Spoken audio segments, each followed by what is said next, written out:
그래서 298페이지 보시면 불공입니다. 예, 그래서 불공은 이제 공제가 안 된다는 거예요. 그래서 우리 납부세액 이렇게 구하잖아요. 매출세액 마이너스 매입세액. 그래서 회사 입장에서 뭐가 많아야 좋은 거예요? 매입세액이 많아야 좋은 거예요. 예, 국가 입장에서는요, 매출세액. 예. 그러니까 국가 입장에서 매출세액이 많거나 매입세액이 적거나 이게 좋은 거고, 회사 입장에서는 매출세액이 적거나 매입세액이 많아야 좋은 거죠. 왜냐하면 세금 적게 내는 게 좋은 거니까. 그래서 불공이 생기면 회사 입장에서는 안 좋은 거예요. 왜냐하면 돈은 냈는데 안 빼주겠대. 그래서 어저께도 한 분이 잠깐 질문하셨었는데, 여기 잠깐만 보세요. 매입세액 100만 원이랑 요거를 인정받냐 못 받냐는 되게 큰 차이예요. 왜냐면 매입세액 100만 원이면 세금을 얼마만큼 덜 낼 수 있죠? 100만 원만큼 덜 낼 수 있죠. 근데 이게 만약에 불공이 돼 버리잖아요. 그러면 법인세 쪽에서 가장 많이 받는 게 20%거든요. 세율로. 그럼 100만 원에 20%면 얼마밖에 못 받아요? 20만 원밖에 못 받아요. 그래서 우리가 해야 될 일 중에 하나가, 이게 불공이 아닌 거를 불공으로 넣으면 안 되고, 그 다음에 또 하나는 불공인데 뭐처럼 바꿔야 돼요? 과세처럼. 그래서 접대비 같은 경우에는 다 인정을 못 받아요. 이거 세법에서 접대비도 매출액에 따라서 다르거든요. 그래서 만약에 오바되는 게 있어, 그러면은 그거를 또 우리 직원들이 밥 먹은 것처럼 꾸미는 거죠. 원래 불법입니다. 근데 그런 거 다 해요, 안 해요? 해요. 왜요? 세금 적게 내려고. 그러니까 항상 싸우는 거예요. 국가는 거짓말하는 사람 있나 감시하는 거고, 회사나 일반 분들은 거짓말을 해서라도 뭐를 덜 내는 게 목표예요. 세금을 덜 내는 게. 안 걸리면 장땡이잖아요. 근데 이건 아셔야 됩니다.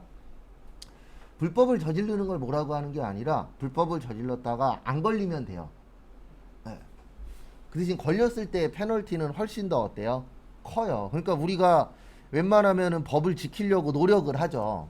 그 이유가 뭐예요? 딴 거 없어요. 안 걸리면 장땡인데 걸렸을 경우에 페널티가 훨씬 더 크기 때문에, 그래서 대부분 사람들이 지키려고 노력을 하는 거예요. 그래서 거기 첫 번째 보시면은 사업과 관련 없는 거 당연히 안 됩니다. 사업과 관련이 있어야 되죠. 그 다음에 사업자 등록 전 매입세액에 별표 하나만 치세요. 그 다음에 저기에다 밑줄 치세요. 위에서 두 번째 보시면 끝난 후 20일. 여기에서 키포인트는 20일이에요. 우리 이거는 기억하셔야 됩니다. 사업자 등록증은 그 사업 개시일로부터 며칠 이내라 그랬죠? 20일 이내라 그랬어요. 며칠 이내요? 20일 이내. 단 사업 개시일 전이라도 뭐는 가능하다? 신청은 가능하다. 그래서 이 그 사업자 등록 전 매입세액도 20일 전 것까지는 돼요. 며칠 전 것까지는 된다고요? 20일. 근데 해주는 이유는 딴 게 아니고, 우리 사업자 등록증을 사업 개시일로부터 20일 이내에 하라 그랬잖아요. 그러면은 내가 만약에 딱 이 문구에 맞췄어. 사업을 개시한 다음에 20일 날 딱 신청을 했어. 그럴 수도 있어요, 없어요? 있죠. 근데 나는 이미 며칠 동안은 한 거예요. 20일 동안은 사업을 했잖아요. 그래서 법에서 그 사업자 등록증 신청한 날로부터 며칠 전까지는 인정을 해주겠다. 20일 전까지는. 왜냐면 20일 안에만 하면 된다고 그랬으니까 신청한 날로부터 20일 전 거까지는 인정을 해주도록 되어 있어요. 그게 그 말이에요. 그래서 며칠 전 거까지는 해주겠다. 20일. 그거 참고하시고. 그 다음에 299페이지, 여기는 이제 가산세하고 관련 있는 파트인데요. 요건 나중에 따로 볼 거예요. 여기에서 좀 기억하셔야 되는 건, 거기 어딨냐, 299페이지, 저기 어디겠지. 요건 나중에, 저기 1번만 볼게요. 동그라미 1번. 요건 시험에 실제 나온 적이 있어요. 과거에 좀 어렵게 나오긴 했었는데, 거기 보시면은 사업자 등록을 신청한 사업자가 사업자 등록증 발급일까지의 거래에 대하여 해당 사업자 또는 대표자의 주민등록번호를 기재하여 발급받은 경우, 요게 이제 무슨 뜻이냐면요, 이거예요. 우리가 사업자 등록증 신청을 안 하면 사업자 등록번호가 없죠. 예. 근데 그 전에 세금계산서를 발행해 줘야 되는 상황이 올 수도 있어요, 없어요? 있어요. 왜냐면 20일 전까지는 인정을 해준다 그랬으니까. 그래서 그럴 때에는 사장님 주민등록번호로 발행하면 국가에서도 인정을 해줘요. 예. 왜냐면 아직 안 나왔으니까. 근데 이거는 안 돼요. 뭐는 안 되냐면 사업자 등록증이 나왔어. 그러면 그 이후에는 사장님 이름으로 발행하면 안 돼요. 왜냐면 이미 뭐가 나왔으니까, 사업자 등록증이 나왔으니까. 그래서 사업자 등록증 나오기 전에는 뭘로도 발행할 수 있다. 사장님 이름으로 해서 주민등록번호로도 발행이 가능해요. 개인 번호는 안 돼요. 꼭 사장님이어야 돼요. 그래서 사장님 번호로도 세금계산서 발행할 수 있다, 없다? 있다. 그건 참고하시고. 나머지는 뭐 이렇게 볼 거 없고요. 그 다음에 거기 동그라미 5번에 저기에다 밑줄 쳐주세요. 전송. 그래서 우리 전송 나오면 기억하셔야 될 거 하나 있습니다. 전송은 언제까지? 발급일 언제요? 다음 날까지. 그래서 기간은 무려 며칠 주시는 거예요? 하루. 그래서 하루 정도의 기간은 주신다라는 거 참고하시고. 네. 할게요.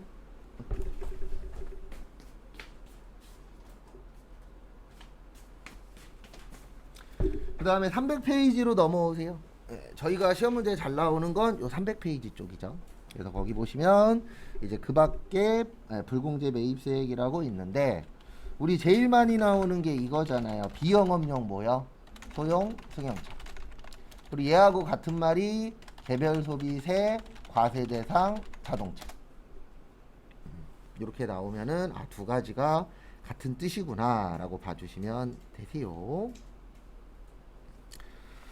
그래서 거기 보시면 소형 승용 자동차란 주로 사람의 수송을 목적으로 제작된 승용차로서, 저기에다 밑줄 치세요. 개별 소비세 과세 대상. 그래서 개별 소비세 과세 대상이 되는 차량을 말한다. 여기서 일반용 승용차는 정원이 몇 인 이하라고요? 네, 8인. 그 다음에 지프형, 그 다음에 이륜 자동차도 해당이 됩니다. 이륜 자동차가 저거 얘기하는 거예요. 오토바이. 그래서 일반적인 자동차는 1000cc가 기준이고요. 오토바이는 몇 cc가 기준이에요? 125cc. 요 125cc가 저거 오토바이 운전면허증이 필요한 오토바이예요. 그래서 125cc 넘어가는 것들은 뭐가 있어야 돼요? 꼭 오토바이 면허증, 일명 원동기 면허증이 있어야 됩니다. 근데 125cc보다 작은 거는 그냥 일반 운전면허증이 있으면 몰고 다닐 수 있어요. 그리고 다들 아시겠지만 요즘 저거 많이 끌고 다니죠. 전기로 그 다니는 거 있잖아요. 그것도 운전면허증 있어야 끌고 다닐 수 있습니다. 무면허로 끌고 다니시면 걸려요. 그리고 목 꼭 쓰셔야 돼요. 헬멧 안 써도 걸립니다. 요즘 계속 잡고 있어요. 근데 법이 하나만 좀 바뀌었으면 하는 거 있어요. 뭐냐면 최근에도 그것 때문에 소송 걸렸는데, 오토바이 타는 애들 있죠. 도망가죠. 그래 잡아뜨려도 되는 거. 다치든 뭐를 도망가는 애들은 넘어뜨려도 되는 법이 생겼으면 좋겠어요. 최근에 제주도에서 생겼잖아요. 한 20분인가 30분 쫓아갔대요. 마지막에 세우려고 경찰차하고 오토바이 텐하고 부딪혔죠. 그렇게 해갖고 잡았어요. 근데 거기 이제 오토바이 탄 부모가 뭐 했어요? 소송 걸었어요. 이거 나중에 이슈 될 겁니다. 거기에서 이제 결론이 어떻게 나느냐. 솔직히 제 개인적인 생각은 오토바이가 유죄되고 경찰이 무죄되면 아마 오토바이 타는 애들 비상 걸릴 거예요. 근데 저는 그건 바뀌어야 된다라고 봐요. 왜 그러냐면 걔네가 3, 40분을 도망 다녔어요. 그럼 이거는 분명히 문제가 있는 거잖아요. 근데 저것 때문에 그래요. 딴 것 때문이 아니고, 넘어뜨리는 것까진 괜찮은데 잘못하면 애들 목숨이 왔다 갔다 하긴 하죠. 오토바이가 워낙에 위험한 물건이니까. 자동차보다는 오토바이가 더 위험하잖아요. 근데 너무 많아서 그런 애들이. 그래서 저는 이렇게 생각하고 있습니다. 저희 꼬맹이도 초등학생이지만 한 5년이나 10년 후 되면 이런 거 TV에 되게 많이 나올 거예요. 엄마 아빠를 신고하는 자녀분들. 지금도 있어요, 있기는. 근데 극소수긴 하지만 이게 늘어날 겁니다. 때렸다고 신고하고 욕한다고 신고하고 늘어날 거예요. 근데 그게 무조건 잘했다라는 건 아닙니다. 당연히 안 때리고 욕 안 하는 게 맞아요. 그 다음에 거기 밑에 보시면 접대비도 안 돼요. 뭐도 안 돼요? 접대비. 그거 참고하시고. 네, 100이랑 1000 아래면 비영업용이든 뭐든 상관없어요. 그래서 몇 cc로 나누는 거예요? 1000cc로. 근데 왜 상관없냐면 1000cc가 경차예요. 그러면 국가에서 맨날 우리한테 이러잖아요. 무슨 차 타래요? 경차 타래요. 그러면 혜택을 줘야 타잖아요. 그냥 타세요 그러면 나라도 안 탑니다. 맞죠? 그러니까 혜택을 주잖아요. 여러 가지 주죠. 세금 감면도 있고, 그 다음에 회사에서 경차 사면은 매입세 공제도 되고, 이런 부분들이 있어요. 그건 참고하시고. 그 다음에 면세 관련된 것도 안 됩니다. 면세 관련된 건 왜 안 될까요? 면세 관련된 게 안 되는 이유. 뭐 안 내니까. 세금 안 내니까. 안 빼주겠다. 그거예요. 간단하게. 면세는.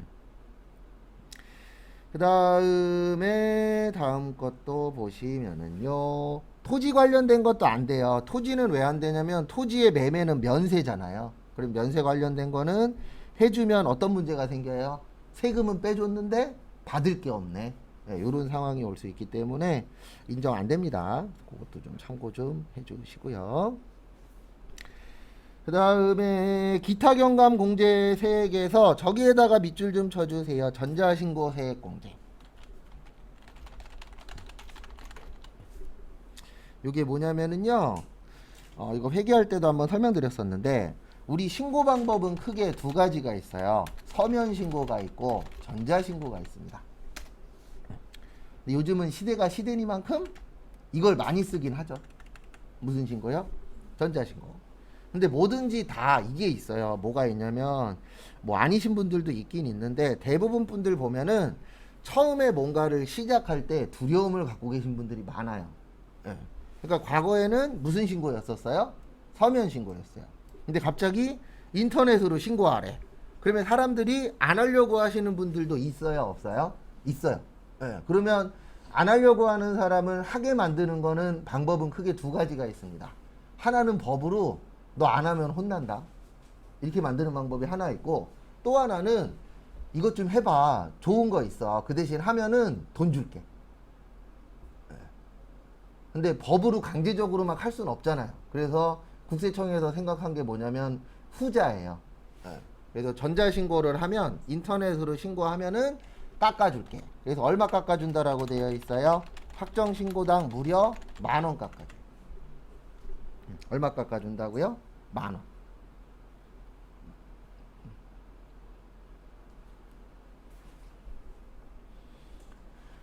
근데 우리 이거는 알잖아요. 땅 판다고 10,000원 나와요? 안 나오죠. 그리고 왔다 갔다 하려면 시간 들고 돈 들고 하니까 사람들이 이제 전자신고 해보니까 편하네. 그래서 요즘엔 대부분 많은 회사들이 무슨 신고를 하고 계세요? 전자신고를 하고 있습니다. 그래서 뭐든지 다 똑같아요. 새로운 거 나오면 무조건 혜택 주잖아요. 그래서 뭐든지 다 할 거면 처음 해야 됩니다. 그래서 저도 다단계를 사랑하진 않아요. 근데 주변에 보면 간혹가다 이제 다단계 하시는 분들이 있으시거든요. 다단계로 돈 버는 방법은 하나밖에 없어요. 남들보다 빨리 하면 돼요. 왜냐면 다단계 구조가 위에 있어야 돈 벌어요? 밑에 있어야 돈 벌어요? 위에 있어야 돈 벌죠. 그래서 뭐든지 다 할 거면, 근데 이게 참 그거는 있어요. 뭐가 있냐면 이게 성공할지 실패할지 좋은지 나쁜지 똥인지 된장인지 알아요? 몰라요? 몰라요. 그게 문제인 거예요. 왜냐면 내가 시간 투자하고 돈 투자했어. 근데 이게 성공했어. 그럼 대박 나는 거예요. 근데 실패했을 때 리스크가 어마무시하잖아요. 최근에 또 터졌어요. 뭐가 터졌냐면 그놈의 코인들. 코인 관련돼서 계속 터집니다. 근데 왜 터지냐면 빨리 하면 돈을 뭐 할 수 있으니까요. 많이 벌 수 있으니까. 그래서 최근에 또 코인 하나 또 터졌잖아요. 그리고 처음에는 돈이 잘 들어왔대요. 근데 나중 됐더니 갑자기 사이트가 폐쇄된 거예요. 내가 거기에다가 1억 가까이 넣어놨는데. 어떤 사람은 6천만 원 넣어놨는데 올 대출이래요. 그거는 왜 그러는지는 알아요. 요즘 분들 중에서 그렇게 좀 뭐라 그래야 되나 올인하시는 분들이 있어요. 왜냐면 우리 다 똑같은 마음이잖아요. 돈 많이 있고 싶어요? 조금 있고 싶어요? 많이 있고 싶어요. 그러니까 그렇게 하는 행동은 아는데 그게 참 그래요. 성공했을 때는 되게 달콤한데 실패했을 때는 그 돈 어떻게 갚아요? 그러니까 다들 이제 또 어디로 가는 거예요? 파산 신청하러 가시는 거예요. 요즘 그쪽 동네가 돈 잘 벌 거예요. 파산하고 회생, 개인 파산, 개인 회생. 왜냐면 앞으로 늘어날 거니까. 그 다음에 요거 새로 생겼어요. 2번.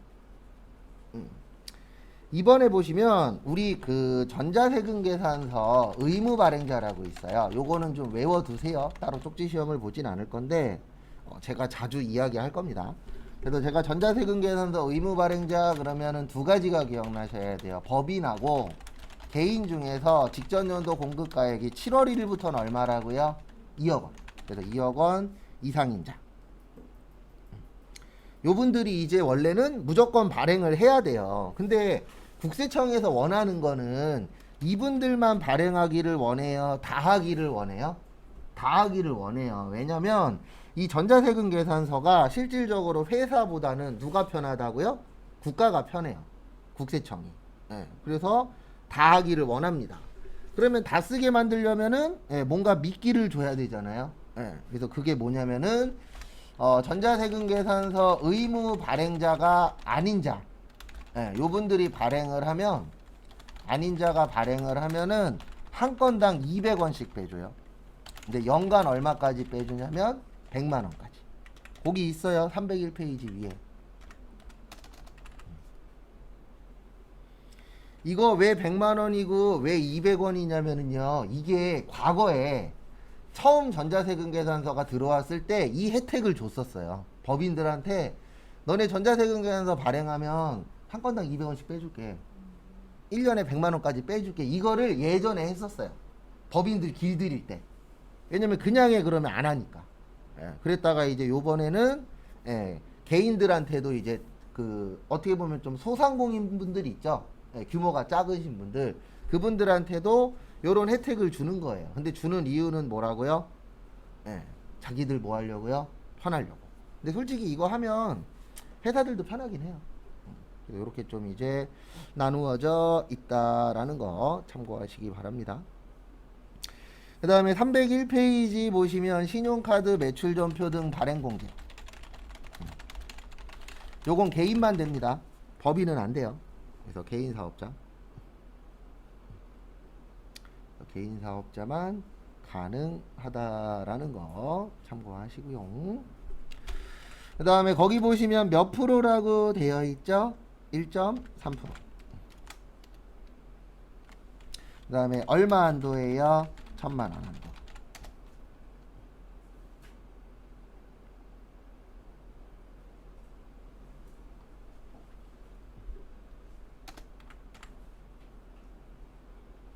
참고하시고.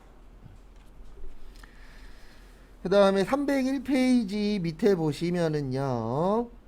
그리고 거기 보시면 요거는 외우실 필요는 없어요. 2024년도부터 공제율은 1%에 연간 한도는 얼마로 축소한다고요? 500만원. 이거는 계속 내려가요. 그러니까 앞으로 국가가 하고 있는 행동 중에 하나가 모든 혜택들은 다 줄여버리고 있는 겁니다. 안 줄 수는 없으니까 조금은 남겨놔요. 그 대신 과거에 비해서 그 혜택은 올라가요? 떨어져요? 떨어져요. 원래대로면은 지금 이게 오히려 올라가야 돼요. 왜 올라가야 되냐면 웬만한 식당들 다 손님들이 거의 90% 이상 뭘로 결제하죠? 카드로 결제하죠. 그러면 결론적으로는 이게 떨어지면 떨어질수록 사업하시는 분들은 뭐를 많이 내야 돼요? 세금을 많이 내야 돼요. 근데 그게 잘못됐다라는 건 아닙니다. 왜냐면 우리나라의 목표는 하나잖아요. 복지국가 만드는 거. 대신 복지국가 만들려면 뭐를 많이 걷어야 돼요? 세금을 많이 걷어야 돼요. 그래서 진짜 나중 되면 어떤 정권에서 될지 모르겠지만 현재 우리나라 최고 세율이 45%거든요. 이거 60%까지 갈 수도 있어요. 60% 이상. 왜냐면 프랑스가 70%인가 그래요. 최고 세율이. 그러니까 돈 진짜 많이 버시는 분들은 자기 남은 금액의 70%만큼 뭐를 내셔야 돼요? 세금을 내야 돼요. 만약에 내가 1억이 남았어. 세법으로 계산을 해봤더니 거기에 몇 프로를 내는 거예요? 70%. 그러니까 프랑스 사람들이 외국 국적 갖고 있는 사람들이 있잖아요. 뭐 덜 내려고요? 세금 덜 내려고. 그러니까 우리나라로 치면 그 안성기 씨급 되는 프랑스의 국민 배우가 있어요. 그 사람 지금 국적이 저쪽이에요. 러시아 쪽. 러시아는 아니에요. 러시아 근방에 있는 나라인데 거기가 세율이 3%래요. 그래서 제가 장담하는데 이건 아마 저 아니고 여러분들도 똑같은 생각 하실 거예요. 우리나라 만약에 60, 70% 되면 우리나라에서 돈 좀 있다라는 분들 중에 많은 사람들이 국적 뭐 할 거예요? 바꿀 거예요. 네. 왜냐면 우리나라 사람들은 그런 거에 대해서는 또 열심히 하시잖아요. 어떻게 수단과 방법을 안 가리고. 그래서 가끔씩 그분 뉴스에 나오더라고요. 네. 뭘로 나오냐면 지금 국적 어디라고. 네. 그분이 한 2번인가 3번 바꿨어요. 국적을. 세금 덜 내려고. 왜냐면 요 나라 갔더니 여기도 많이 내네. 그럼 또 다른 나라 국적으로 바꾸고. 왜냐면 솔직히 돈만 줘도 국적 파는 데 있어요? 없어요? 있어요. 그 다음에 301페이지 밑에 보시면 예정신고 미환급세액과 예정고지세액의 별표 하나. 우리 돌려받는 걸 뭐라 그래요? 환급이라고 합니다. 그래서 환급에는 2가지가 있어요. 일반 환급하고 조기 환급. 그래서 일반은 30일, 조기는 15일. 그리고 조기 환급 받으시려면 수출을 하거나 시설 설비에 투자를 하셔야 돼요. 왜냐면 조기라는 게 빨리 주는 거잖아요. 그러면 이것도 하나의 혜택입니다. 그럼 국가에서 혜택을 주는 이유가 있어야 되잖아요. 그래서 그 이유 중에 하나가 국가 발전에 도움을 준 거예요. 우리나라는 수출로 먹고 사는 나라입니다. 그래서 국내 경기도 중요하지만 수출이 제일 중요해요. 왜냐면 외국에서 물건 팔아갖고 돈 벌어오는 나라 중에 하나가 대한민국이니까. 그 다음에 2번째로 시설 설비 투자할 때 이게 뭐냐면 뭐 공장을 짓는다던가 기계를 산다던가 이제 요런 행동을 했을 경우에 국가에서 혜택을 주는 거예요. 근데 왜 혜택 주냐면 제가 맨날 얘기하는 3가지 있죠. 결혼율, 출산율, 취업률. 그래서 이 시설 설비 투자는 어디에 영향이 있어요? 취업률에 영향이 있잖아요. 그래서 국가 발전하는데 혜택을 도움을 주겠다. 그래서 맨날 국가가 이런 얘기 하잖아요. 대기업이나 중견기업이나 어느 정도 규모 되는 회사들한테 맨날 하는 얘기가 뭐냐면 너네 투자 좀 해. 너네 돈만 갖고 있지 말고 투자 좀 해라. 참고로 삼성 같은 경우에는 현금으로 만들 수 있는 돈이 현재 조 단위가 넘어요. 그리고 현대도 자기네 계열사들 다 끌어모으면 조 단위가 넘어요. 근데 이제 국가 입장에서는 그거를 끌어안고 있는 것보다 자기 뭐 설비를 늘린다던가 공장을 짓는다던가 이러면은 뭐가 더 늘어나죠? 취업률이 늘어나겠죠. 왜냐면 우리도 그렇고 자라나는 새싹들도 그렇고 우리 아버님 세대들도 그렇고 대부분 다 큰 회사 가고 싶어 하잖아요. 왜요? 큰 회사가 뭐 많이 주니까? 돈 많이 주니까. 근데 이거는 우리 아버님 세대랑 할아버님 세대가 다 망쳐놓은 거예요. 지금 우리가 힘든 이유 중에 하나가 여러 가지 있는데 그 중에 하나가 우리 윗세대가 잘해놔서 이 모양 이 꼴이 된 것도 있어요. 뭘 잘해놔서 그러냐면은 노조가 있다라는 게 잘못된 게 아니에요. 노조가 있는 게 맞는데 너무 세게 하다 보니까 대기업들이 우리나라에 공장 지어요? 외국에다 지어요? 외국에다 짓죠. 왜요? 외국이 관리하기가 더 쉬우니까 법적으로. 우리나라에 공장 지으라 그러면 대부분 안 지어요. 참고로 외국 회사들도 우리나라에 투자는 하는데 공장은 잘 안 지어요. 근데 그 중에 하나가 노조들이 너무 세니까. 그러니까 노조가 세다라는 게 잘못된 건 아닌데 이게 어느 순간부터 저는 노조 얘기 나오면 욕 먼저 하는데 왜 욕하냐면은 원래 노조가 노동자를 위한 거잖아요. 근데 언젠가부터 노동자를 위한 게 아니고 윗대가리들을 위한 걸로 바뀌었어요. 진짜로. 그래서 예전에 현대기아도 욕 바가지로 먹은 적 몇 번 있었어요. 그 중에 하나가 뭐였냐면요.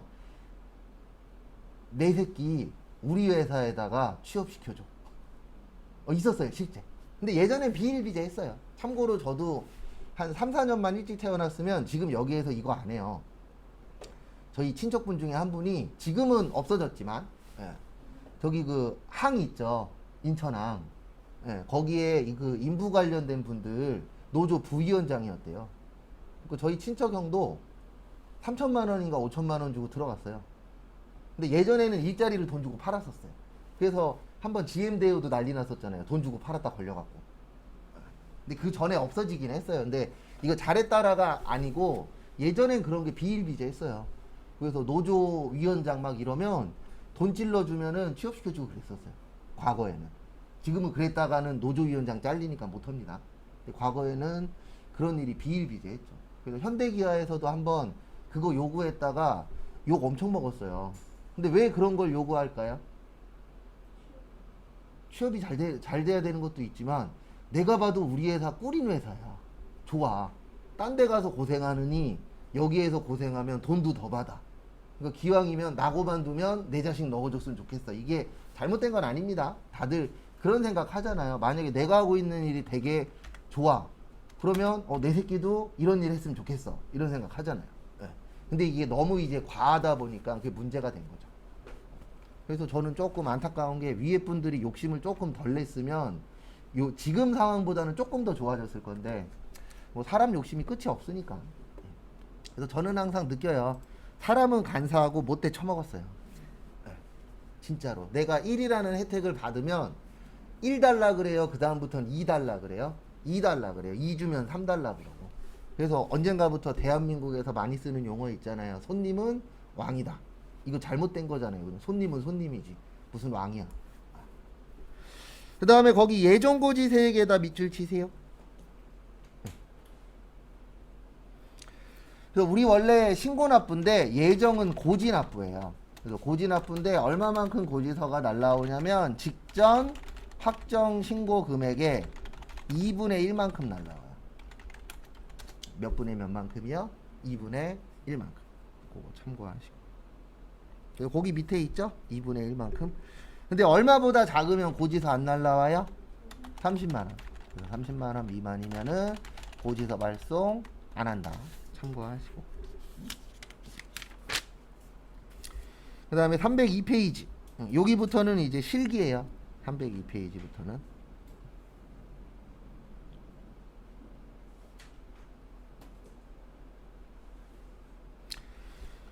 302페이지는 실기입니다. 거기에다 밑줄 좀 쳐주세요. 겸용사업자. 겸이 뭐죠? 겸하다. 두 가지 이상 하다. 그래도 겸용사업자는 이게 겸용사업자예요. 과세도 있고 면세도 있어. 한 회사 안에 두 개가 같이 있을 수도 있어요, 없어요? 있어요. 이제 그거를 겸용사업자라고 겸용사업자라고 표현합니다. 그래서 우리 시험에 나오는 겸용사업자가 여기 있어요. 약국. 이거 이론에 몇 번 나왔어요. 네, 약국 안에는 두 가지가 같이 있어요. 조제 용역이라고 있어요. 이게 뭐냐면 우리 이런 얘기 과거에 좀 한 적이 있었어요. 약은 약사에게, 진료는 의사에게. 그래서 우리 병원 갔다가 약국 가잖아요. 그러면 약사가 조제해 주죠. 그걸 무슨 용역이라 그래요? 조제 용역. 그래서 요거는 면세예요. 근데 우리 귀찮거나 아니면 시간대가 안 맞아서 약국으로 바로 가는 경우 있어요, 없어요? 있죠. 그러면 그걸 뭐라 그래요? 일반 의약품. 얘는 과세예요. 그래서 우리 보면은 일부 일반 의약품은 편의점에서도 팔잖아요. 예, 거기에서 사보시면 부가세 붙어요. 예, 근데 우리가 병원 갔다 약국 가면은 그 약봉지에 금액 얼마라고 적혀 있죠. 거기 부가가치세는 없어요. 예. 왜냐면 법에서 이렇게 만들어 놓은 거예요. 왜 그러냐면 국가 입장에서는 병원 갔다가 약국 가길 원하잖아요. 왜냐면 내가 그냥 약국 가서 이거 주세요 저거 주세요 하는 것보다는 병원 갔다가 약국 가면은 솔직히 그 약이 이 내가 지금 현재 아픈 거에 조금 더 맞을 수가 있잖아요. 예. 그래서 약사분들 보면은 이런 분들 있대잖아요. 누구 나온 거 주세요. 어디 아프니까 주세요가 아니에요. 광고하는 거 있잖아요. 그래서 누구누구 나온 거 주세요. 예. 그러면은 약사 입장에서는 일단 줘야죠. 돈은 벌어야 되니까. 예. 그래서 그런 경우도 있다고 하더라고요. 그래서 이렇게 두 가지 나누어집니다. 그리고 여러분들 중에서도 나중에 여기에 취업하시는 분들도 있어요. 왜냐면 약국에도 경비직원 뽑아요. 예. 여기 단점이 딱 두 가지가 있습니다. 대표적인 단점이. 하나는 주말에도 출근할 때가 있어요. 왜냐면 토요일 날 여는 곳들도 있으니까. 예. 그 다음에 또 하나는 약 이름을 외우셔야 돼요.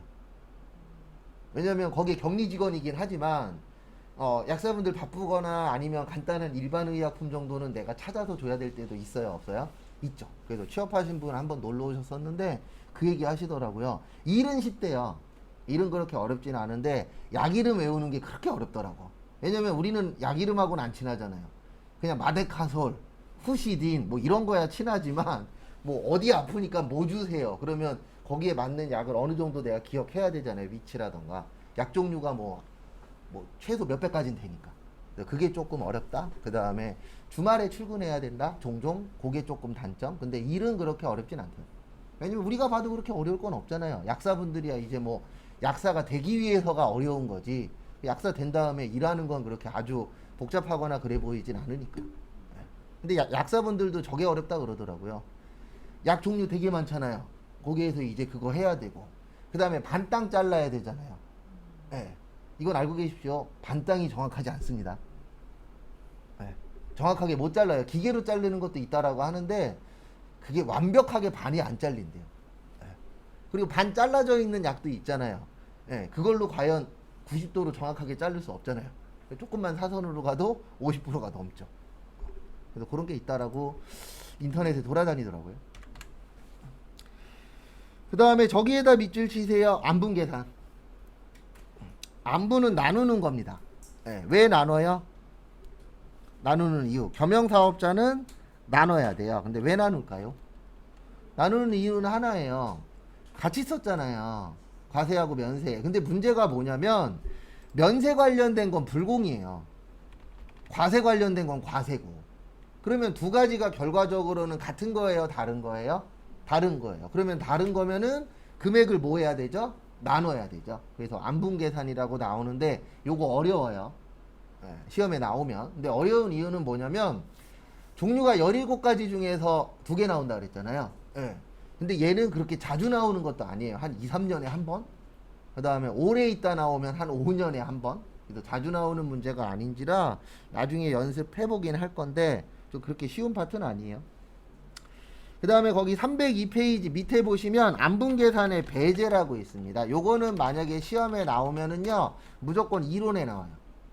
네, 안분 계산의 배제는 왜 이론에 나오냐면은요 하나 알고 계셔야 되는 게 우리 실기 문제는 무조건 해야 되는 게 나오잖아요. 네, 이러면 땡큐입니다. 실기로 시험 문제가 나왔는데 이거 안 해도 되는 거야. 그러면 모두 정답 처리돼요. 그러니까 분계 문제라고 나왔는데 분계를 할 수가 없어. 그러면 실기에서는 당연히 모두 정답이 되겠죠. 왜냐면 실기라는 건 프로그램에다 등록을 해야 되는 거니까. 오히려 그렇게 나오면 좋은데 그렇게 나오면은 시험 내시는 분들 입장에서는 안 되겠죠. 그래서 요거는 나오면 이론에 나오는데요. 뭐를 잘 봐주시냐면 5를 잘 봐주세요. 숫자 5. 그래서 동그라미 1번에도 5라고 있죠. 동그라미 2번에도 몇이라고 있어요? 5. 그래서 이거 만약에 시험 문제 나오면 찍는 방법은 5 아닌 숫자 찍으면 거의 맞아요. 안 해올 거예요. 왜 안 해오냐면 아주 자주는 안 나와요. 그래서 여기에서 제일 중요한 거는 거기 5%가 중요해요. 그래서 안분 계산할 때에 플러스 마이너스 5%를 초과해야 돼요. 근데 5% 이하가 되면은 배제하는 겁니다. 이하가 아니고 미만이 되면. 요거는 나중에 실기할 때 한 2번 정도 볼 건데 그렇게 자주 나오진 않아요. 그 다음에 304페이지. 그리고 좀 더 자세한 거는 저거 할 때 볼 거예요. 실기할 때. 거기 304페이지 보시면은요. 거기 보시면 안분 계산이라고 있어요. 네, 무슨 계산이라고 있어요? 안분 계산.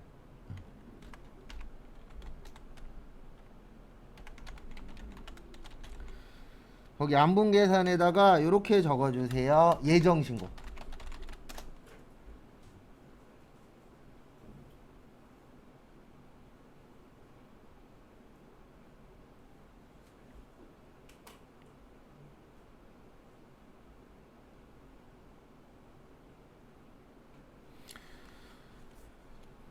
그 다음에 거기 305페이지에 보시면은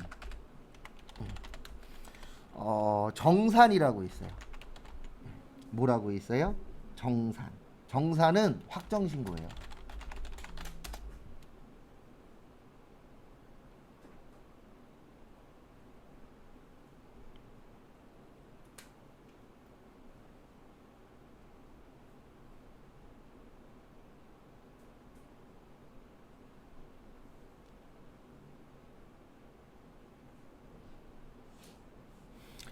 그래도 그건 참고만 하시고 세부적인 내용은 추후에 실기할 때 볼 겁니다. 그 다음에 306페이지.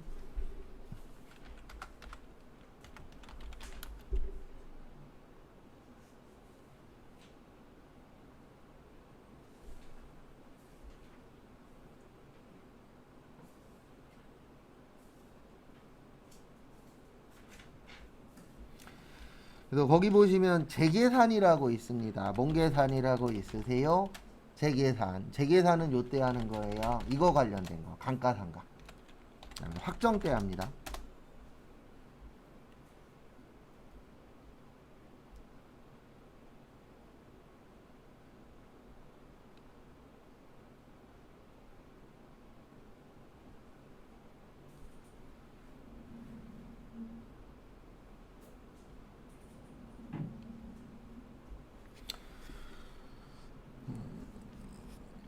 그다음에 나머지들은 추후에 실기할 때 볼게요. 뭐 추후라 그래봤자 내일 하고 이제 조금씩 볼 거지만. 그다음에 314페이지. 부가가치세 끝내고 실 거예요. 이제 얼마 안 남았어요. 부가가치세 끝내고 그다음에 다음 시간에 소득세 볼 겁니다. 그리고 요 속도로 나가면 아마 내일부터는 실기할 것 같아요. 뭐 이론을 조금 할 수는 있는데 어쨌든 내일부터는 실기 들어갈 겁니다. 일단 314페이지 보시면 부가가치세 신고와 납부라고 되어 있는데요. 일단 기억하셔야 되는 게 뭐 이제 다들 외우고 계시겠지만 1기 예정은 1월에서 언제예요? 3월. 그 다음에 신고는 4월 25. 1기 확정은 4월에서 6월. 신고는 7월 25. 2기 예정은 7월 1일에서 9월 30. 신고는 10월 25. 2기 확정은 10월 1일에서 12월 31일. 신고는 1월 25일까지. 이렇게 총 4번 신고하죠. 또 거기 예정 신고 보시면은요. 부가가치세는 원래 6개월간을 과세기간으로 하는 겁니다. 왜냐하면 1기하고 2기로 나누기 때문에. 근데 하지만 조세수입 평균화, 조세부담의 분산을 위해서 몇 개월에 한 번씩 하는 거예요? 3개월씩. 그래서 이렇게 예정 확정으로 나누는 이유는 분산시켜 주려고 분산시켜 주기 위해서. 그래서 우리 보면은 뭐 저희 집도 하고 있는데 부모님 관련돼서 돈을 조금씩 모으고 있거든요. 매달 얼마씩. 근데 그러니까 큰 일이 생겨도 부담이 좀 어때요? 덜해요. 그래서 세금도 똑같잖아요. 한 번에 많이 내래. 이거보다는 매달 조금씩 내거나 아니면 3개월에 한 번씩 내거나. 그래서 우리가 매달 조금씩 내는 게 소득세예요. 그래서 소득세를 매달 조금씩 냈다가 연말정산 하면은 돌려받을 때도 있고, 납부하더라도 아주 큰 금액을 내진 않잖아요. 왜냐면 내가 평소에 낸 게 있기 때문에. 근데 만약에 이거를 한 번에 다 내라 그러면 부담될 수 있어요, 없어요? 있죠. 왜냐면 사람들이 대부분 돈을 쓸 때에 내가 미래에 세금을 이 정도 낼 거야 라는 걸 생각을 안 하고 일단 내 우주머니에 들어왔으니까 이 돈은 누구 돈? 내 돈. 그러니까 일단 쓰고 보잖아요. 다음엔 어떻게 해결이 되겠지. 근데 이러다 보니까 한 번에 다 내라 그러면 너무 가혹하다라고 생각을 할 수가 있죠. 그래서 부가가치세는 3개월에 한 번, 근로소득세는 한 달에 한 번씩 뺏어가는 거예요. 왜냐면 그렇게 하면은 부담이 좀 덜하니까. 그 다음에 보시면은요, 여기에서 볼 거는 거기 밑에 보시면은 좀 전에 이야기한 건데 개인 사업자 및 영세법인 사업자라고 있어요. 그래서 그 고지납부 원칙이라고 있죠. 3번에 1번 보시면 요거 얘기하는 겁니다. 예정 고지납부. 그래서 직전 확정 신고 금액에 몇 분의 몇이요? 직전 확정 신고 금액의 2분의 1. 잠시만요. 요건 제가 한 번 더 확인해서 알려드릴 거예요. 거기에 징수해야 할 금액 얼마로 되어 있죠? 50만 원으로 되어 있죠. 제가 요건 한 번 더 확인해서 정확하게 알려드릴게요. 이거 바뀐 건지 언제부터 적용되는 건지 요건 제가 확인해서 알려드릴게요. 그 다음에 거기 밑에 314페이지 밑에서 세 번째 줄 보시면 3분의 1에다가 밑줄 좀 적어주세요.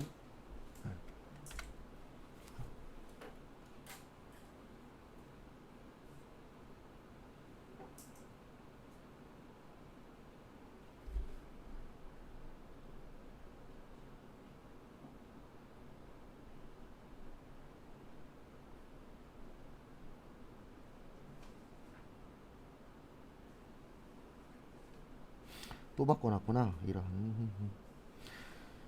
이거 변경됐어요. 30만 원에서 50만 원으로.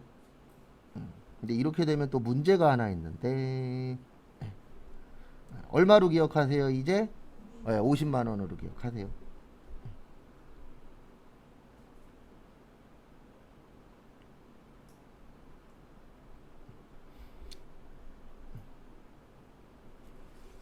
소득세도 50만 원이에요. 똑같이. 그거 참고하시고. 그 다음에 315페이지에 보시면 경정이라고 있습니다. 뭐라고 있으세요? 경정. 그래서 그 경정에다가는 이렇게 적어주세요. 경정은 신고가 잘못된 경우. 그 다음에 그 옆에 결정이라고 적어주세요. 결정은 무신고.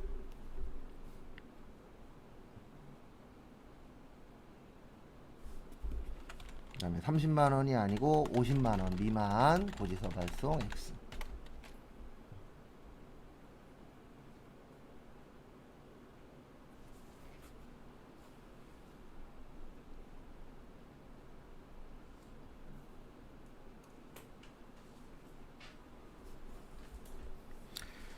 그래서 경정은 언제 하는 거냐면은요. 경정은 우리가 신고를 잘못할 수도 있어요, 없어요? 있죠. 예, 그게 이제 경정이고 결정은 아예 신고를 안 한 거예요.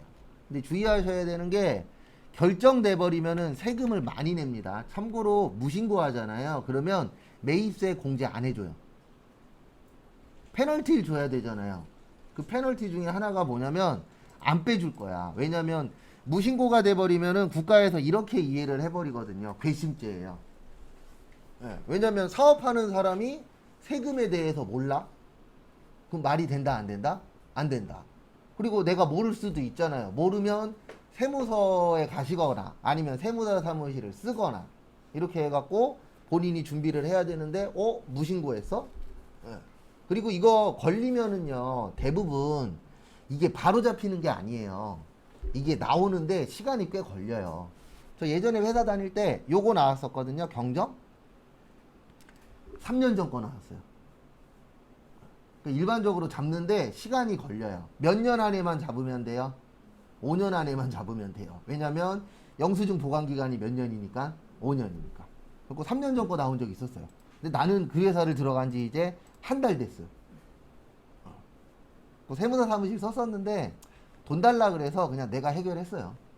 어려운 거 아니더라고요. 뭐였냐면 상대방 회사가 잘못 넣은 거예요. 그래갖고 지금은 안 받는데 그 당시에는 바카스 같은 건 받아줬었거든요. 지금은 바카스든 뭐든 안 받아요. 공무원들 문제 생길까봐. 이제 그 당시에는 받아줄 때라 바카스 한 박스 사들고 들어가서 소명했죠. 예, 누구누구 찾아왔다고 그러니까 안내해 주시더라고요. 그래서 가갖고 그 우리 회사가 잘못한 게 아니고 상대방 회사가 이러이러이렇게 해서 신고한 거다. 잘못 신고한 거다. 그래갖고 해결하고 왔죠. 근데 지금은 바카스도 안 받는 걸로 알고 있어요. 왜 안 받는지 아세요? 혹시 그 바카스에 돈이 들었을까봐. 나중에 문제 커지잖아요. 요즘에 그런 거 받으면 요즘에는 되게 위험한 시대잖아요. 왜냐면 이게 과거에는 뇌물이긴 했지만 요즘엔 그게 또 약점이 될 수도 있잖아요. 너 먹었지? 넌 이제 나하고 같은 한 몸이야. 이렇게 될 수도 있기 때문에 옛날보다는 안 받는다고 100%안 받는다라고 얘기 못 하는데 받거나 이런 게 과거보다는 늘어나고 있어요? 줄어들고 있어요? 줄어들고 있죠. 네, 왜냐면 과거에는 실제 저 세무사 사무실 다닐 때는 이런 경우도 있었어요. 저희 세무사 사무실 거래처 중에 주유소가 있었거든요. 그러면 세무서에서 전화 와요. 뭐라고 전화 오냐면 우리 일주일 후에 가요. 그게 무슨 얘기예요? 돈 준비해라. 우리 갈 거다. 너네 걸릴 거잖아. 예, 그 얘기예요. 그래서 그때 300인가 500 쥐어준 걸로 알고 있어요. 그래서 과거에는 이런 얘기도 있었어요. 무슨 얘기도 있었냐면 세무서 공무원 돼서 세무 공무원 돼서 3년 안에 집 못 사면 바보라고. 그런 말도 있었어요. 다 그런 건 아니지만 결론적으로는 과거에는 그만큼 받는 게 뭐였어요? 많았어요. 경찰도 과거에 많이 받았잖아요.